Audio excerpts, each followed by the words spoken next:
cinta pada kebaikan dan kebenaran yang selalu mengharapkan dengan Allah. Ketika Rasulullah Shallallahu Alaihi Wasallam mendapatkan wahyu surat Al-Kautsar, lama unzilat, ketika diturunkan surat Al-Kautsar,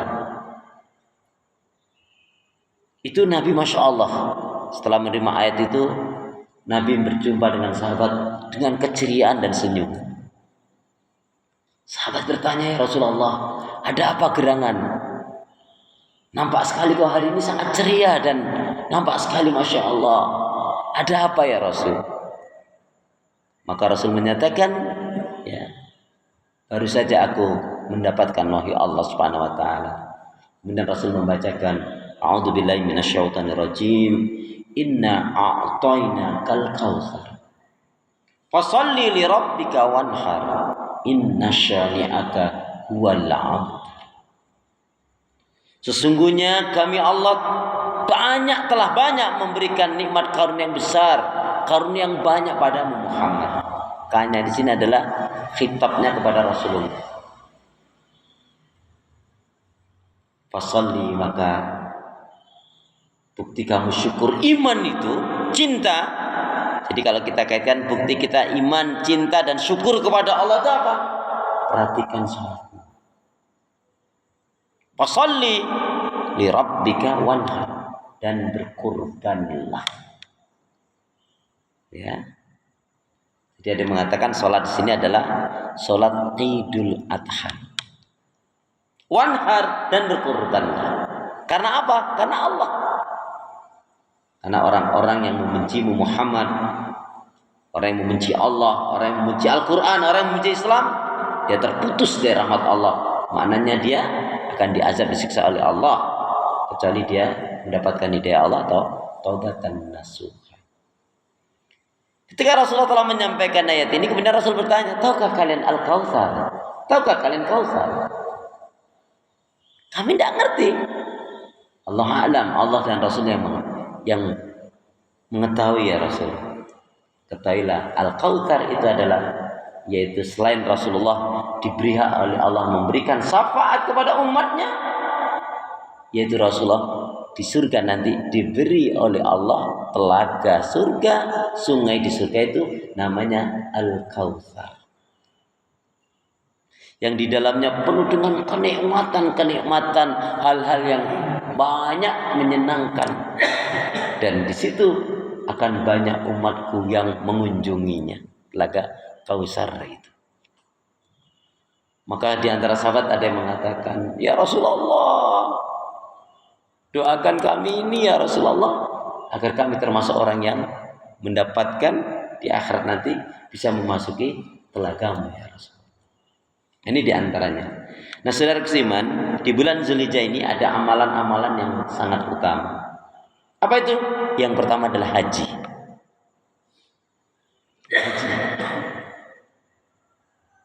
Haji itu adalah rukun Islam yang kelima. Rukun itu apa?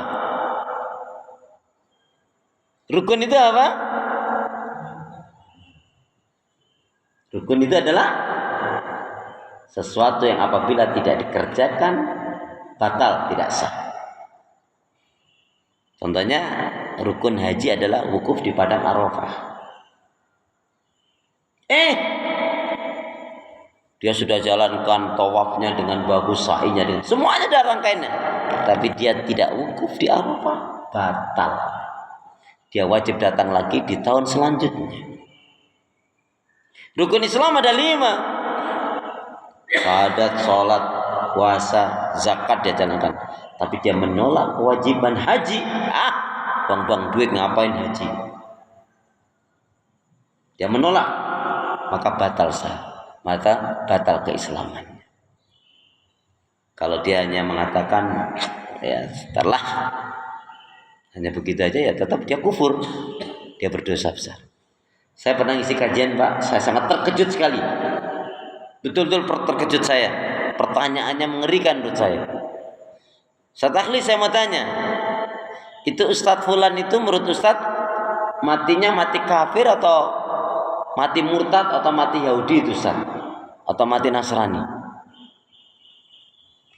Ustadz, saya tahu Ustadz itu. Ya.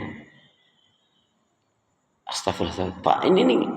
Abah, kok Abah tanyanya seperti itu? 3 tahun yang lalu saya ajak haji, Ustaz. Sekaligus untuk membimbing saya dan saudara saya dan yang lain. Ustaz itu mengatakan, bapak aja yang sudah agak sepuh. Kalau saya kan masih muda.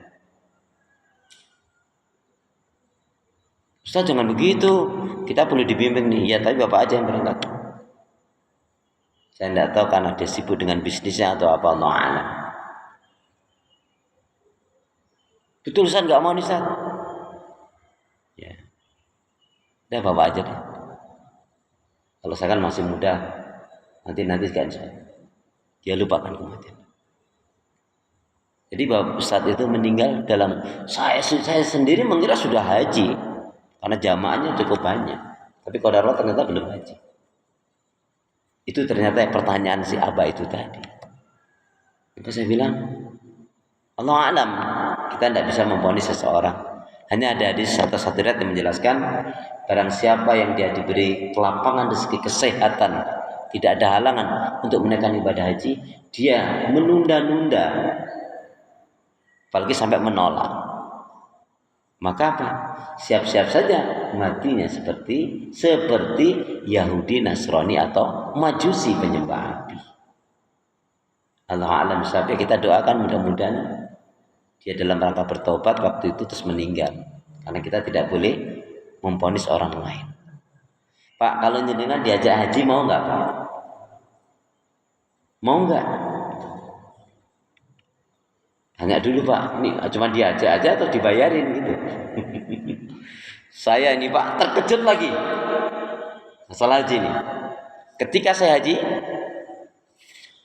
2017 kemarin, saya ada salnya orang Indonesia jelas-jelas. Assalamualaikum Pak, dari mana Bapak ini?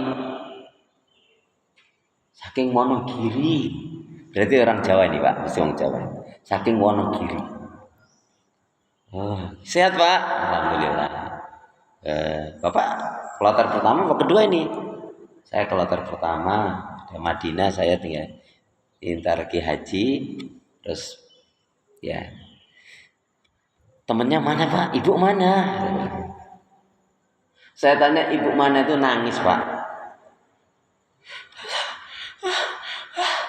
Ada apa Pak? Saya berpikirnya ibu itu istrinya meninggal Pak, sudah meninggal gitu.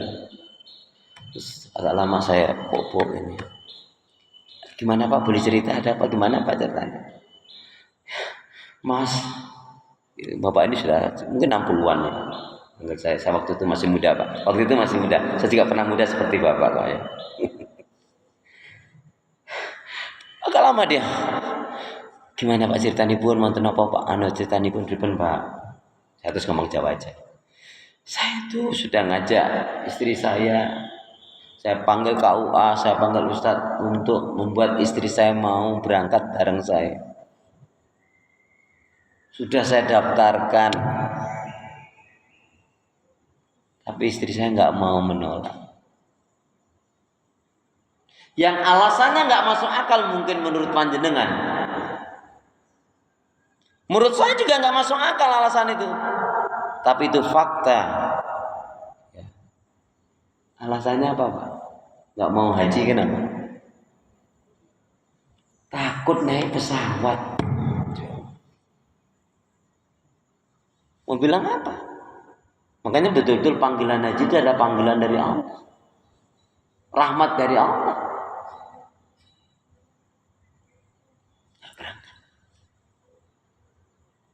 Ya saya begini ya, mudah-mudahan Pak tahun-tahun selanjutnya istri panjenengan diberi daya oleh Allah, diberi umur dan diberi daya oleh Allah. Ya, semoga nanti istrinya panjenengan tahun selanjutnya berangkat haji. Doakan ya Mas ya saya akan doakan Pak. Bapak juga mendoakan terutama istri. Insya Allah Pak, insya Allah mudah-mudahan. Ya. Jamaah sekali. Saya punya murid lagi enggak? Ini saya cerita ini biar karena ini haji Pak. Dasar ternyata haji ini. Ini ibu ini kerja di Telkom, murid Telkom.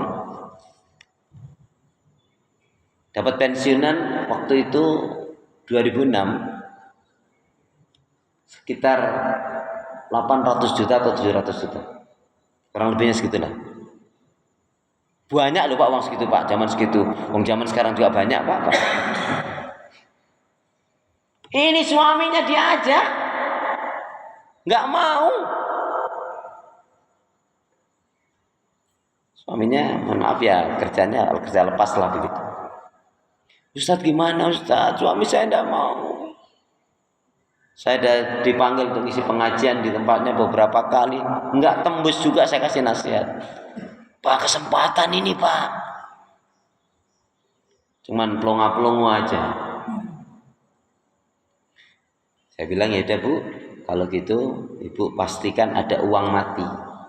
Maksudnya uang mati itu uang yang untuk haji suami ibu yang nggak usah diganggu gugat. Karena dia nggak mau, gitu ya sudah, ibu berangkat. Qadarullah saya dengan ibu itu dan beberapa murid Telkom 2006 itu. Alhamdulillah. Saya dulu Pak kepikir haji itu nggak kepikir gimana haji saya waktu itu. Honor saya masih berapa lah. Ya, jadi murid-murid Telkom pada saat itu patungan walaupun tidak 100%, sekitar 70% atau 75%. Saya yang 20% atau 25%-nya Pak. Alhamdulillah dengan izin Allah. Ya udah berangkatlah. Ternyata uang yang sekian ratus juta itu digunakan untuk bisnis Pak. Uang 800 atau 700 800 nggak nyampe setahun habis.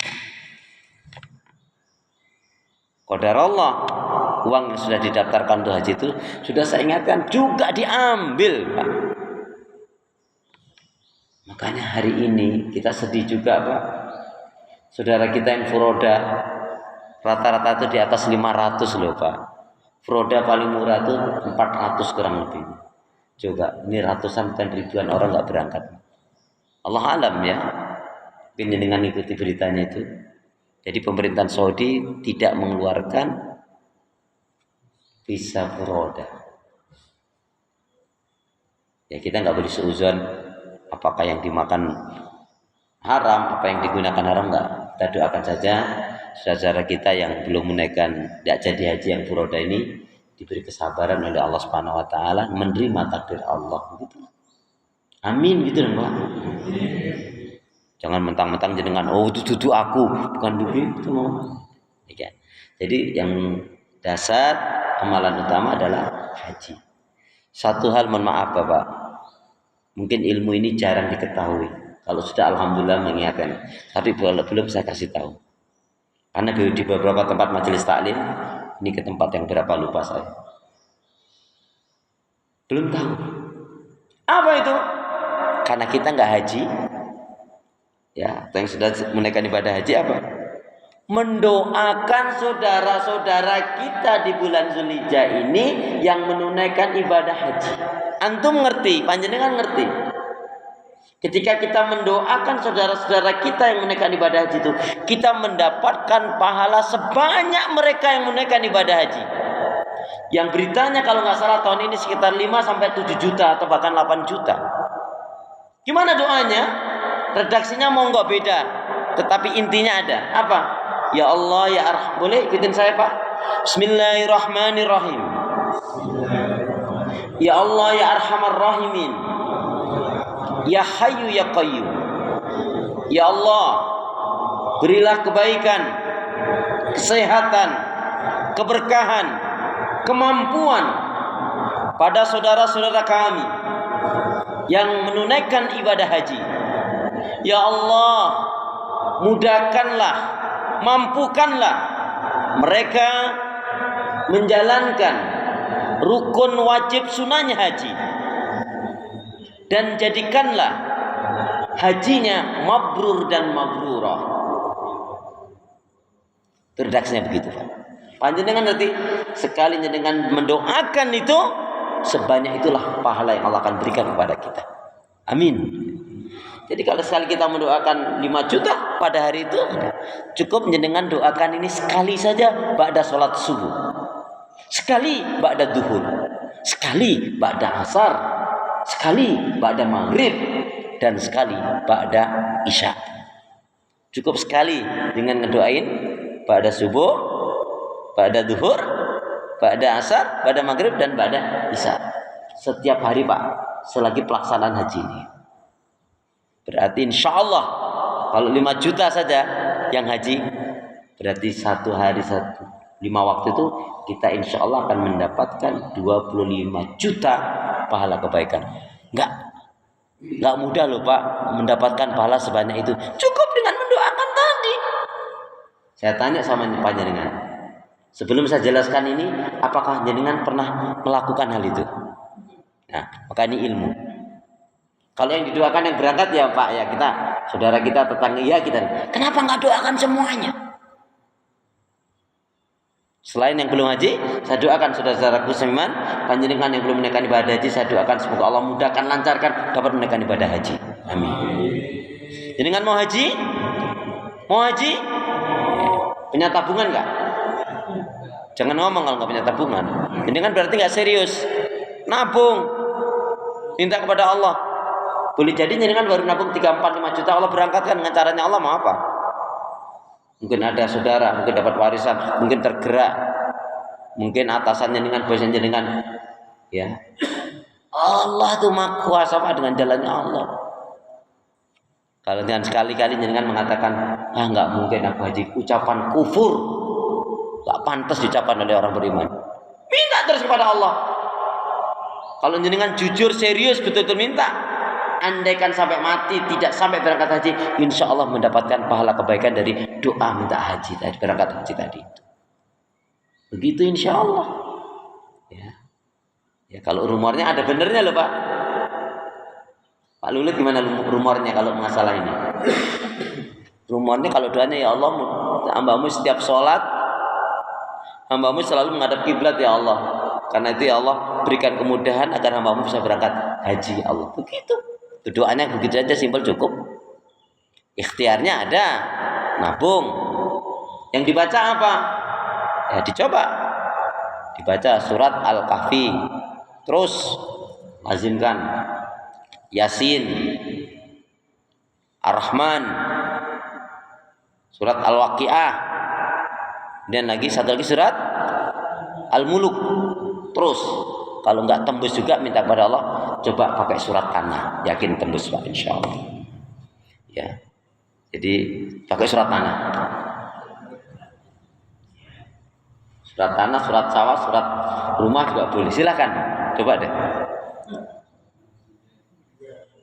Loh iya loh Pak. Sangat dijual. Yang kedua, nggak utang dong, jual kok. Oh, kan yang punya Pak, bukan jual sawah uang Pak, tanahnya orang. Ya, yang kedua amalan yang utama adalah kurban. Kan fasholli li rabbika wanhar. Salat Idul Adha lah kamu, salatlah kamu dan berkorban. Kurban itu setahun sekali Pak. Kalau haji seumur hidup sekali. Setahun sekali bagi yang diberi rezeki. Kita niat nggak nih? Serius nggak kita ini mau kurban? Ngerokok. Rokok sebungkus berapa Pak? 25. 25.000 sehari ya? Kali setahun berapa itu Pak? Kali sebulan?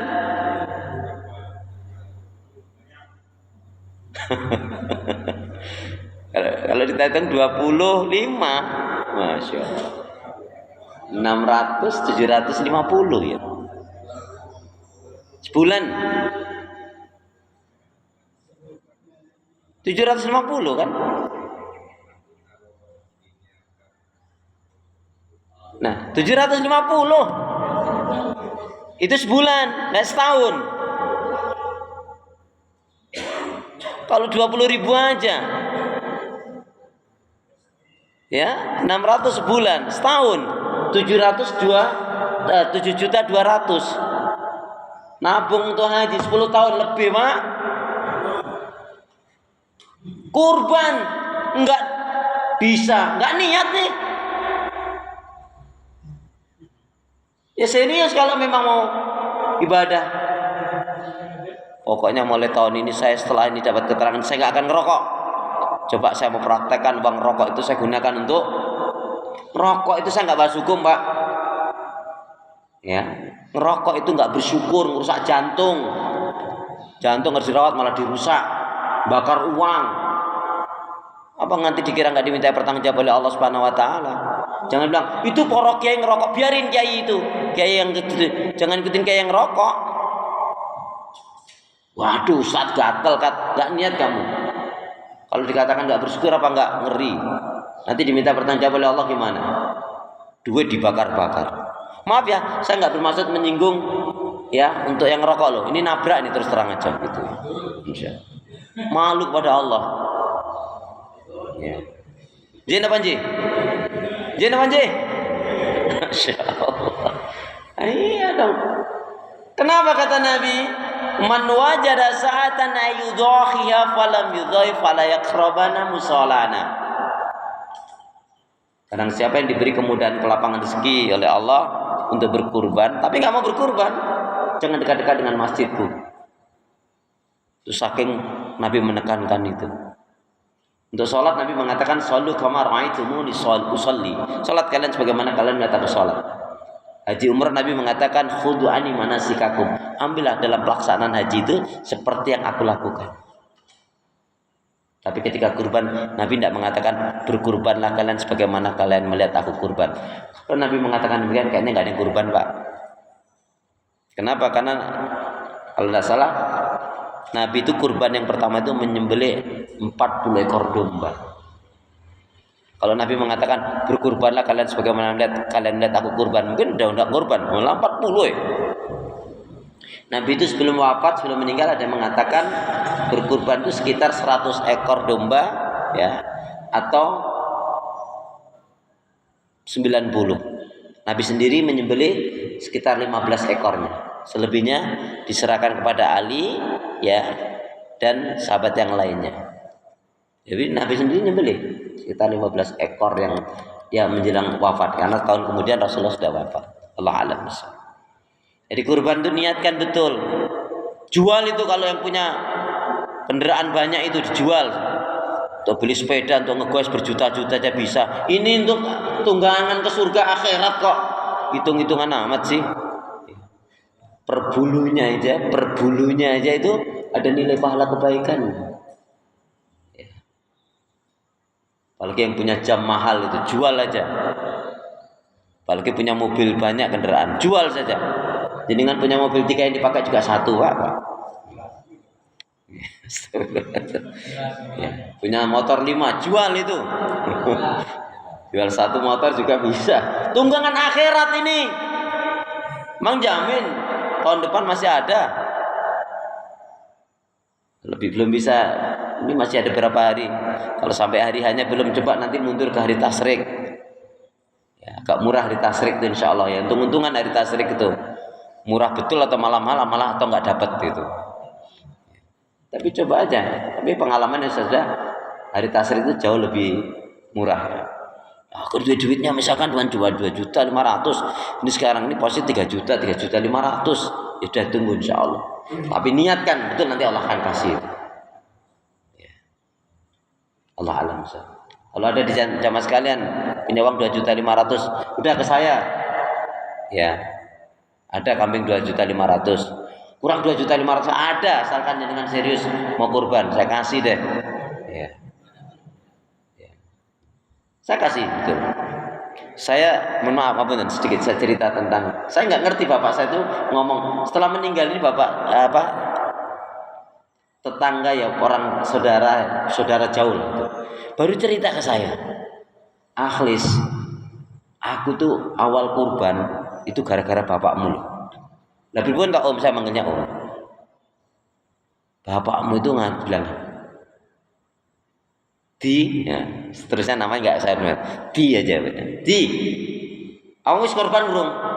Waktu itu sekitar umur 50-an. Dereng Pak Yai. Lah awakmu kapan berkorban?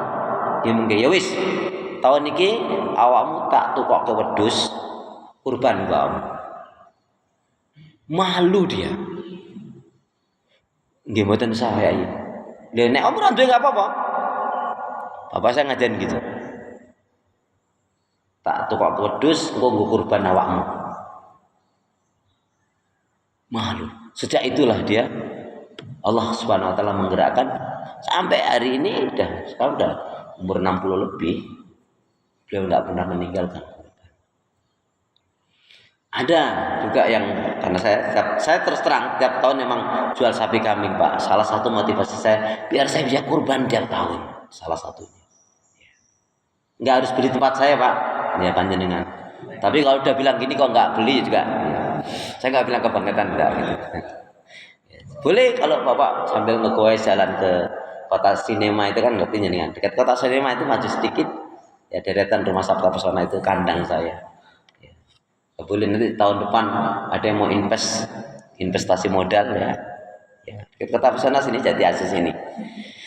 Ya, nggak harus beli ke saya Pak, monggo aja. Tapi intinya, ayo gerakkan. Celengan apa? Uang diuntel-untel. Ya. Kurban. Malu Pak kepada Allah. Mana katanya cinta kepada Allah dan Rasul? Mana katanya ingin masuk surga? Ya. Jadi amalan yang utama yang kedua adalah kurban. Dan yang kedua, amalan yang utama jika di bulan Dzulhijjah adalah saum, berpuasa. Kita kalau kuat ya bisa mampu puasanya adalah dari tanggal 1 Dzulhijjah sampai 9. Enggak bisa ambil satunya, ambil 5. Bisa. Enggak ambil juga, ambil 8 9-nya. Tarwiyah. Enggak juga ambil. Jangan sampai tanggal 9 Dzulhijjahnya enggak keambil. Sumu Arafah, berpuasalah kalian Arafah. Karena puasa Arafah itu menghapuskan dosa setahun yang lalu dan setahun yang akan datang. Namun dosa-dosa besar tetap dengan taubatan nasuha. Ya, jadi paling enggak jangan sampai kurban yang puasa Arafah ini enggak. Kemudian ya satu haji, 2 kurban, yang ketiga saum Arafah ya atau saum Dzulhijjah. Nah, kemudian yang keempat adalah sholat Idul Adha. Ngapunten nih, untuk khusus sholat Idul Adha, ya kalau tahun kemarin, jadikan sholat Idul Adha ini istimewa. Salah satunya apa? Istimewakan sholat Idul Adha tahun ini, pastikan infak sedekahnya lebih banyak daripada tahun sebelumnya. Kalau Jumat biasanya infaknya 5.000, gedenya 10.000 nih Idul Adha ini, ya istimewakan. Dicoba 50.000. Ya. 50.000 nggak bisa dicoba 100.000. Nah, gitu. Masya Allah. Nah, sekarang terakhir Pak, teman sekalian. Jadi kalau haji enggak, haji enggak, kurban enggak, puasa enggak, sholat Idul Adha juga enggak. Ini apa namanya? Kasar banget apa? Haji enggak, kurban enggak, saum puasa juga enggak, sholat Idul Adha juga enggak. Ini apa namanya? Ini apa namanya?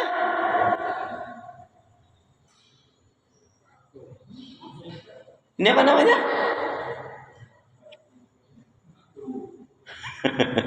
Ya nggak apa-apa Pak. Ya, kenapa?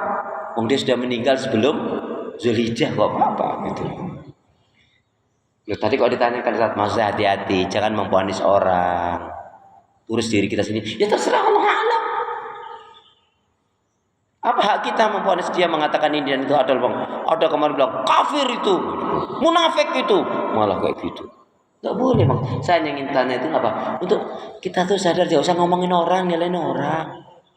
Ayo koreksi diri kita. Yuk bergegaslah. Waktu kita tidak terlalu lama. Waktu kita hanya sebentar saja. Kita semangat mati, nggak semangat juga mati. Tapi alangkah baiknya tentunya semangat kita dalam kebaikan ibadah dan amal soleh. Amin ya rabbal alamin. Kita berdoa. Bismillahirrahmanirrahim. Allahumma khtim lana bil Islam, wahtim lana bil iman, wahtim lana bi husnil khatimah. Ya Allah, akhirilah kehidupan kami dengan Islam, dengan iman dan husnul khatimah. Ya Allah ya Arhamar Rahimin, berilah aku hati yang bersih, pikiran yang jernih, lidah lisan yang selalu jujur, akhlak yang mulia, hidup dan mati dalam ketaatan, keimanan, ibadah, sabar dan syukur. Amin ya rabbal alamin. Subhanakallahumma bihamdika asyhadu an la ilaha illa anta astaghfiruka wa atubu ilaik. Niat yang baik hendaknya segera tunaikan, beramal saleh dengan tunda-tunda ikan sepatikan gabus, lebih cepat lebih bagus. Turun penuh cendrawasih. Cukup sekian. Terima kasih. Assalamualaikum warahmatullahi wabarakatuh.